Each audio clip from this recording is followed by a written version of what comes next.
We are learning more about the two Americans found dead at a luxury hotel in Mexico. One of them has been identified as 22-year-old Abby Lutz from Newport Beach. The other is 41-year-old John Heathcote. The pair was found Tuesday in a hotel room at the Hotel Rancho Pescadero in Baja California Sur.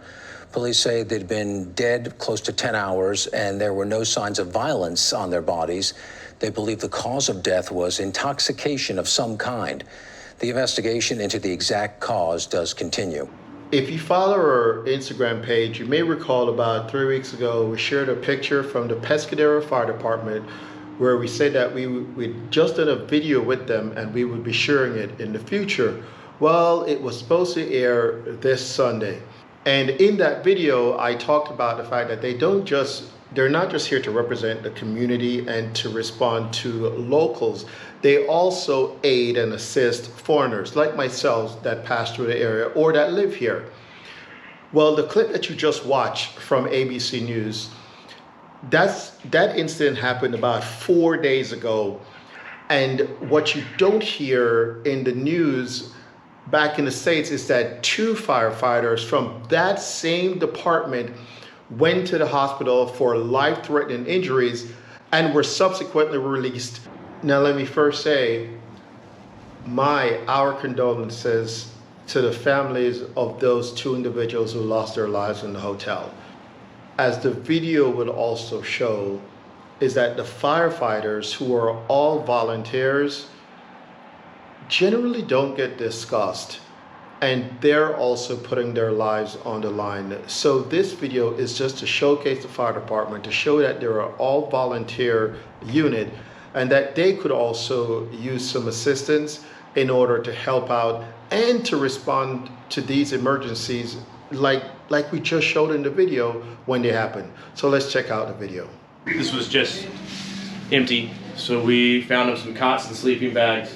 So they sleep a minimum of 4 and as many as 8 in here. And this is their kitchen, coffee, microwave, toaster oven, and right now we're accepting food donations to keep our firefighters fed. So this is their home. Hola, buenos días. Bienvenido. Hola.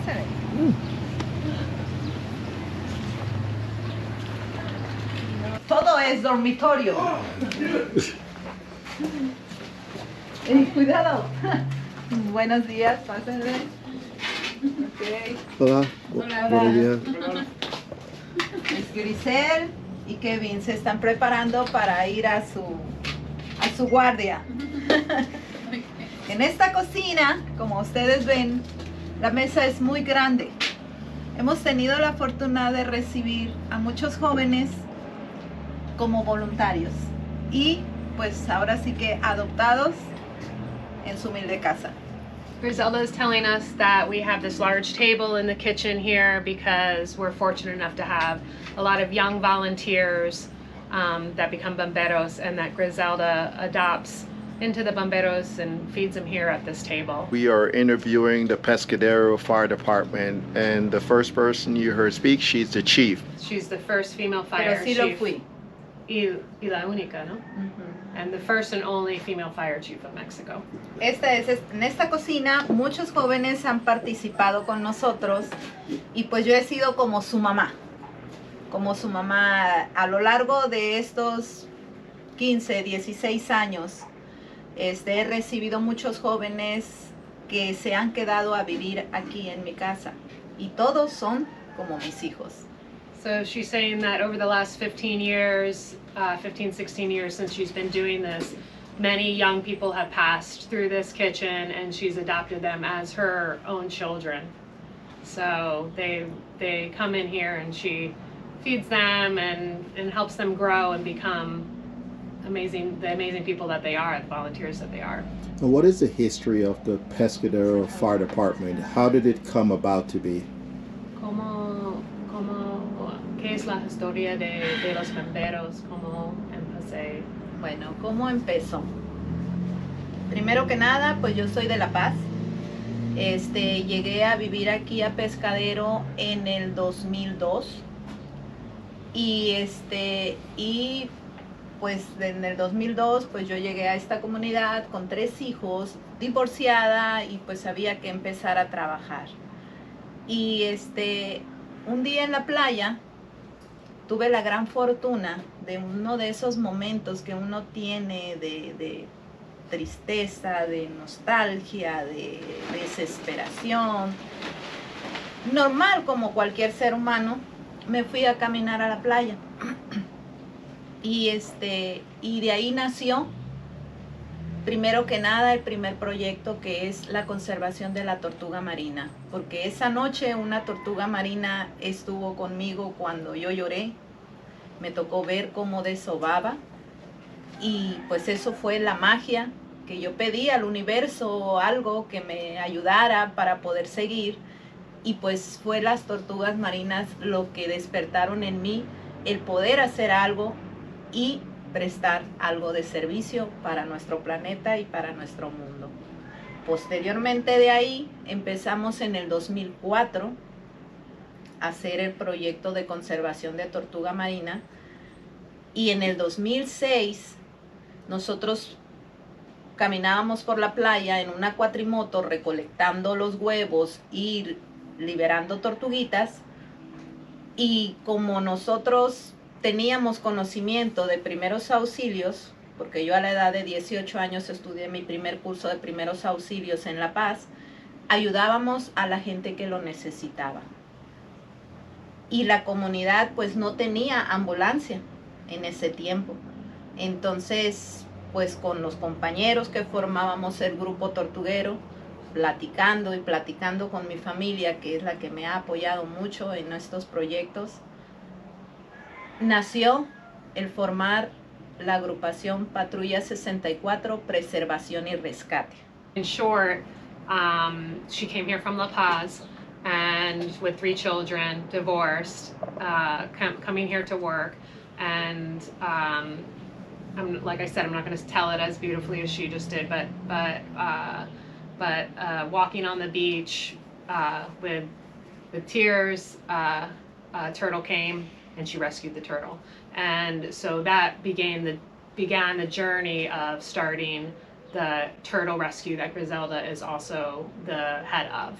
So we have a turtle nest down in Pedrito Beach, and she's in charge of guarding all the turtles and guarding their eggs and releasing them into the ocean. So they began that project, and then she realized, looking around, that the people in this town needed rescuing too, because there was no ambulance, there was no one to serve the people. So as she's serving the animals of the planet, because that's her great love, she realized that the people here needed help too, and she consulted with her family, and they began the rescue group that not only rescued the wildlife here, but was to rescue the people as well. Entonces, formando la Patrulla 64, Preservación y Rescate, si ayudábamos a los animales, ¿por qué no a los humanos? Entonces, de ahí fue donde nació esto. Entonces, empezamos en el 2007. En el 2007 con servicio prehospitalario y bomberil. Cuando estábamos trabajando, decíamos, bueno, ¿para dónde nos hacemos? Si nos dedicamos a ser bomberos, o trabajamos con puro servicio de ambulancia. Entonces, como bomberos es muy grande lo que uno hace. Entonces decidimos entrar a la Academia de Bomberos en el 2009. En el 2009 ya nos hicimos bomberos. Empezamos con servicio prehospitalario desde el 2007, fueron 2 años que trabajamos así, nada más puro servicio de ambulancia, pero en el 2009 nos hicimos bomberos para prestar el servicio ahora sí del rescate de todo lo que es la flora, la fauna, los animales y también los humanos. So they began in 9. No, in 2009 they began just with pre-hospital services, so ambulance services, and then recognizing that there was a lot to do in the area, they went and trained to be firefighters. And with this training comes all of the flora and fauna that needs to be rescued, putting out fires, taking care of the animals, in addition to the ambulance services that they provide the community. No, esto fue un sueño. This was a dream. Ajá, fue Yeah. un sueño y es como cuando las personas quieren hacer algo. Entonces te preparas, te capacitas y haces tu objetivo realidad. ¿Ah? Entonces, son pocas las personas que tienen la oportunidad de decir, yo quiero llegar a hacer esto y hacerlo. Entonces yo me siento muy bendecida y muy agradecida porque gracias a Dios me ha dado la oportunidad de hacer lo que a mí me gusta. Me ha tocado luchar mucho, mucho y trabajar mucho por el simple hecho de ser mujer. ¿Ah? Pero te tienes que preparar para poder demostrar doblemente que tienes la capacidad de hacerlo. Pero lo primordial es creer y tener ese espíritu para servir. Often people don't have the opportunity to do what they want to do, or the strength to see a vision and a dream and create what they want to create. And Griselda has fought very hard and worked very hard as a woman in this community to realize these dreams, and she's very grateful, and she has a lot of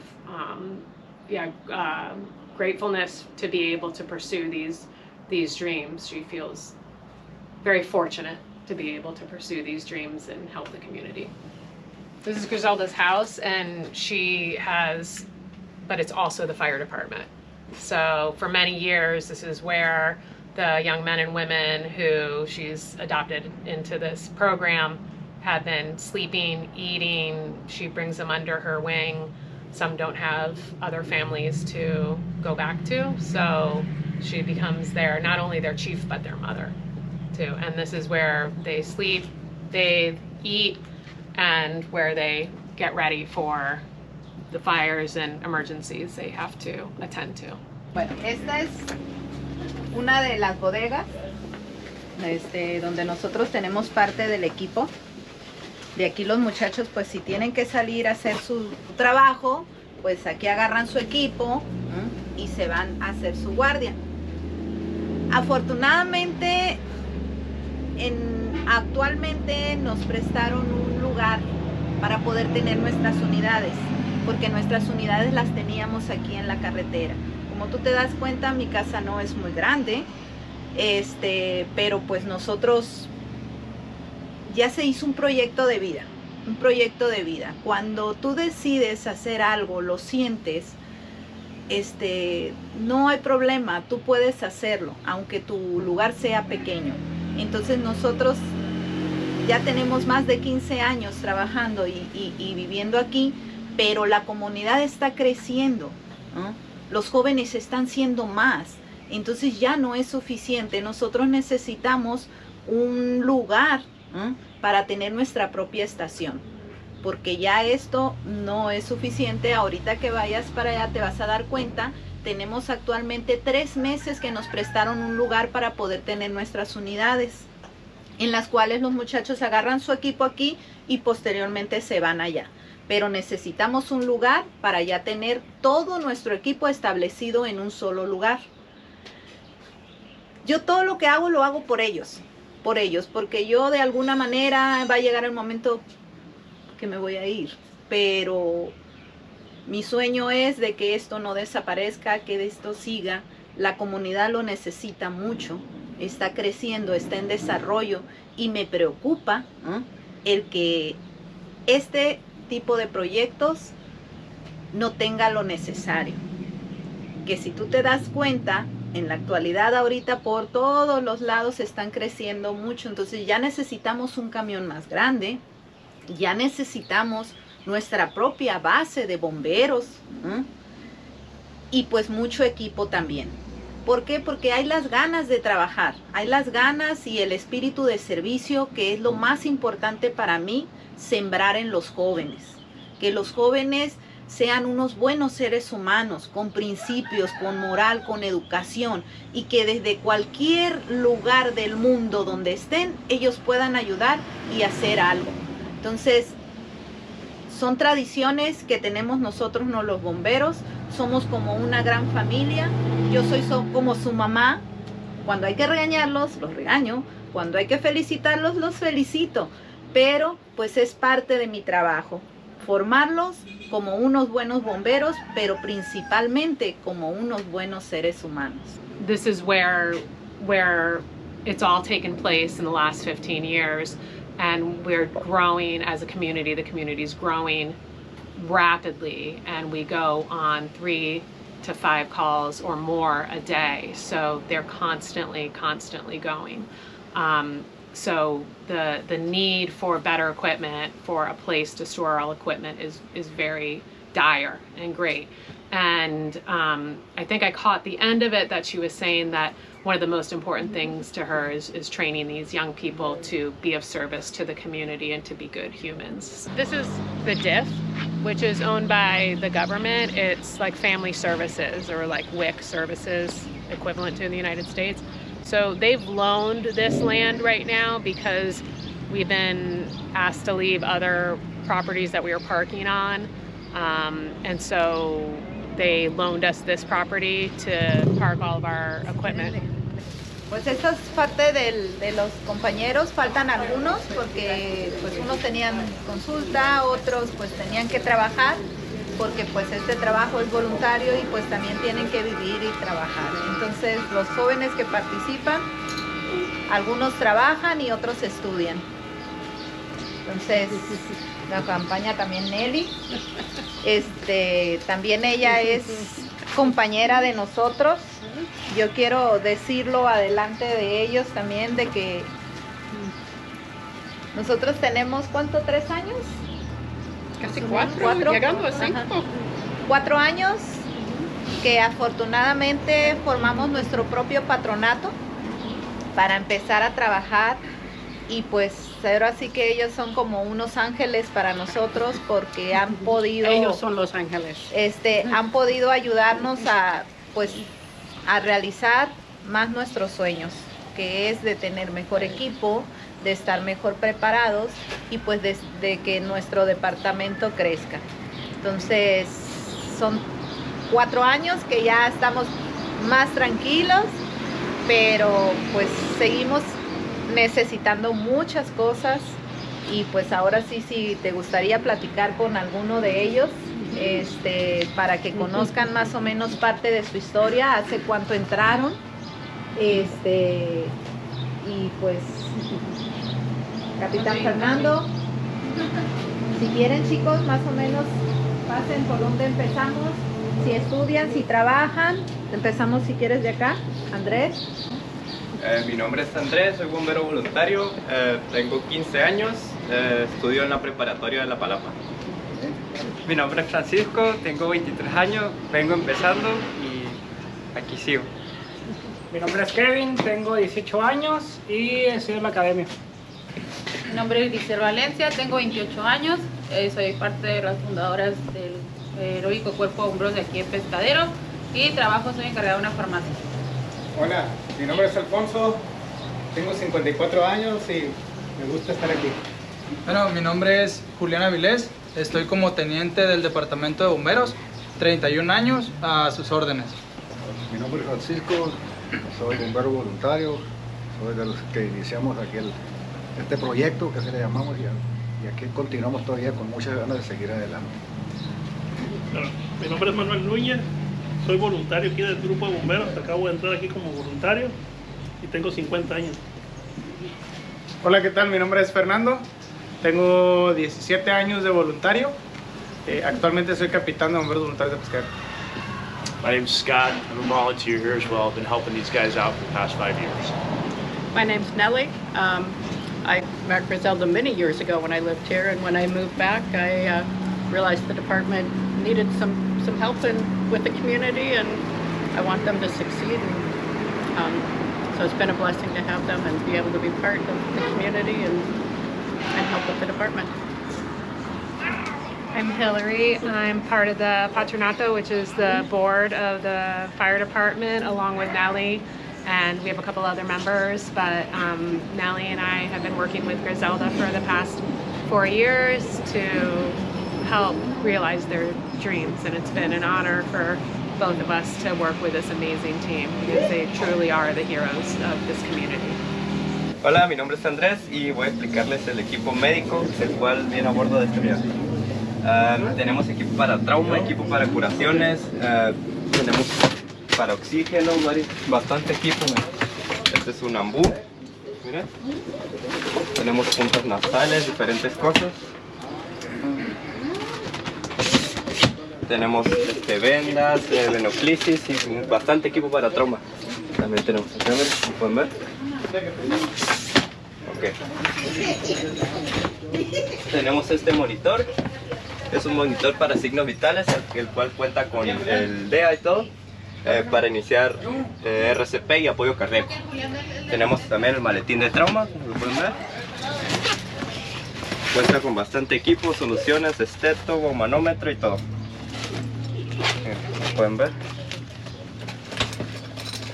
Este es nuestro maletín de trauma. Tenemos collarines y bastante apoyo para en caso de una movilización completa.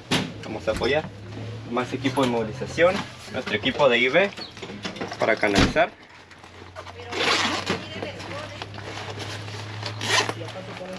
¿Está? What's really important to understand about what we have here in Pescadero, we are a BLS unit, meaning basic life support. So we do not have any advanced life support capabilities here. What we do have are really well-trained EMT basics. The other big challenge that we have is we have an hour-and-a-half transport to either La Paz or to Cabo, to any of the major hospitals. We have all of the basic life support supplies that you would see on any ambulance worldwide, and some of the best basic life support personnel that I've worked with. I've been a paramedic for many years. We don't have the advanced cardiac drugs, ACLS drugs as we say. We don't have pain medications. So we are a BLS unit with a very long transport. So we're very well stocked in our BLS, we're very well versed. And so one of our goals is to increase our level of care, and these guys are doing it all the time. How do you get this equipment? So we are funded 100% by donations. So for instance, in this past week, we had an event for our chief's birthday that was at a local restaurant, and we had free music and a donation charge for that. We currently have, I believe, over 70 people who are set up on a monthly basis for reoccurring donations. And that's what we're trying to shoot more of, and we'll provide the information for that. Our call volume has more than tripled in the past 2 years since post-COVID. So we've had so many people migrating to this area, many from the United States and Canada, and so it's very difficult for a lot of people to understand what we have and what we don't have. So we're a very rural ambulance service due to our distance to a major treatment hospital.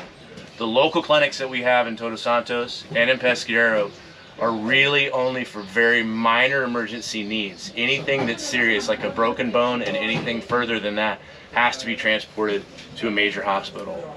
And so that's the challenges we're up against. We are not able to receive restocks from the hospitals as far as medical goods that we use.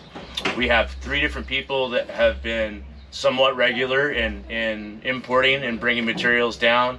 I've done a couple of major imports of soft goods, bandages, first aid equipment. We've had support from Rocky Mountain Fire Department in Boulder, Colorado for a lot of equipment and gear as well. So we're trying to continue and to increase our connections with other fire departments and with anyone who's willing to bring soft goods down here. We received a couple of boxes of gear from a lovely couple that were ski patrollers in Breckenridge, Colorado last week. So we rely on donations from the community and the generosity of people that are aware of what our needs are. Right now, we only are generated enough money to basically exist. Hola de nuevo, mi nombre es Francisco y estoy como operador de vehículos de emergencia. Cada vez que yo llego a guardia, necesitamos checar cómo está todo el mantenimiento de de nuestras unidades, tanto el motor, checar niveles de aceite, niveles de agua, aceite, fluidos hidráulicos. Entonces es deber de nosotros que cada vez que estemos a guardia, antes de operar un vehículo de emergencia, checar todo el funcionamiento adecuado de los carros para prestar un mejor servicio. Soy el operador de la pipa. Todas las mañanas que yo vengo a recibir mi guardia, llego, checo mis niveles de aceite, el aceite de hidráulico, de todo lo de los frenos de agua, aceite motor, filtros de aire y todo lo que tiene en la pipa. Que esté en buenas condiciones para dar el mejor servicio a la población. Estoy como teniente del Cuerpo de Bomberos de aquí de Pescadero. Voy a mostrarles un poco del equipo que tenemos nosotros para el servicio de extracción vehicular. ¿Qué es la extracción vehicular? Es el rescate de víctimas dentro de un vehículo, cuando se encuentran prensadas. Esto es muy importante para nosotros, contar con el equipo necesario y un buen espacio para mantener el equipo. Que tenemos aquí el generador de presión, sus mangueras, las quijadas. Tenemos aquí lo que nosotros conocemos como un RAM. Es un RAM. Y tenemos lo que son las cortadoras. Esto es lo que nos sirve a nosotros para cortar los vehículos. Contamos con nuestro marro, nuestra herramienta para reparación de alguna pieza de nuestro camión y una pieza que nosotros llamamos Halligan, lo que utilizamos para hacer alguna remolución que se necesite hacer. De este lado también tenemos lo que son nuestros cribbing, son de estabilización vehicular. Es un equipo muy básico, el cual nosotros realizamos las maniobras para que el vehículo no tenga ningún movimiento y sea una seguridad tanto como para la víctima y nuestro personal. Muchas gracias. Hola, ¿qué tal? Mi nombre es Fernando Valencia Sotelo, soy el capitán de bomberos voluntarios del Pescadero. Ahora les voy a mostrar un poco del equipo con el que contamos aquí. Este camión es un camión de usos múltiples que nosotros utilizamos para incendios, para extracción vehicular y para rescate. Dentro del equipo que contamos dentro de él son extintores de agua, water extinguishers, tenemos polvo químico seco, ¿sí? We got the ACVA, los equipos de respiración autónoma, nuestras máscaras, nozzles, pitones, ¿sí? Cilindros de aire comprimido, extra ACVAs, extra air supply.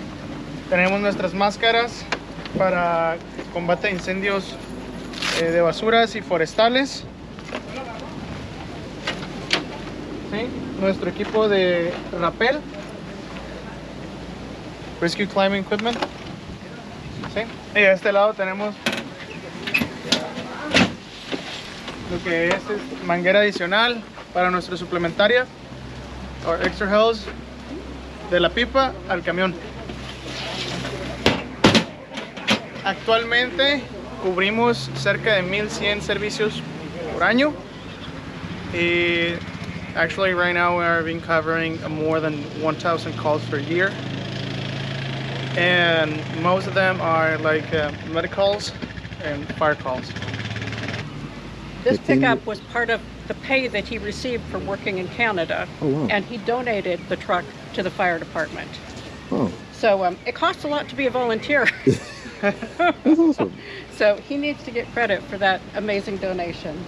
With funds that we raised from the community, we added the boxes, the pump, and made it into a quick response vehicle. But the vehicle came from Fernando. So. Otra donación que recibimos es gracias a Model Academy. Chip Conley from Modern Elder Academy donated the funds to be able to purchase the water truck. He also gave us the blessing and encouragement to use it to sell water, and the funds that come from selling water, doing water deliveries, provide the funds to maintain the vehicles. So we both have a water truck for fires and a little bit of income to help maintain the vehicles. So it was a wonderful donation from Chip. Esta es hermosa. Es muy, muy clásica. Es perfecta. And this ambulance is still used. It's still in This operation. was donated by an equipo in Washington, ¿no? Ajá. Fernando también la consiguió.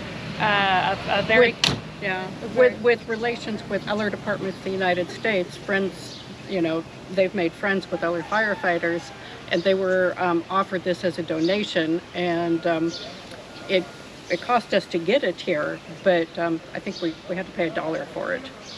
But getting it here, of course, was, you know, but it was a wonderful donation, and it's the connections they make with firefighters from around the world that help facilitate things like this. It's a hard process, though, because a lot of departments in the United States, sometimes they sell their older equipment off to other departments.